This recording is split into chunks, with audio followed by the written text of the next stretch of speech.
name is Breda, and today we just wanted to give you a general introduction of our nursery. We're a local Austin, Texas plant nursery that carries a lot of native and adapted plants. They all do really well in this area. Something even like this salvia here. I love it, and so do our hummingbirds. As you see, we have a ton of variety and so many options to choose from. Our staff is very knowledgeable about each plant that we have. And there's Christina now. Let's go see what she's working on. Hey, I'm Christina, and I'm just here at Vivetto Growers cleaning up our plants. These here are Mystic Spires. You can see bees love them, hummingbirds love them. Everything is blooming right now, as you can see.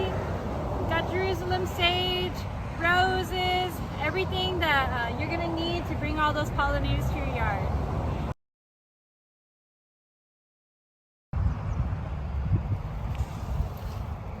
So as you can see, we have a bunch of different kinds of plants, and we'd love to share some of our plant knowledge with you. So if you'd like to see a video about a specific plant, or even a series of plants, let us know. We're gonna be trying to make a video every week. So even if you don't leave a suggestion, we'll find something to do.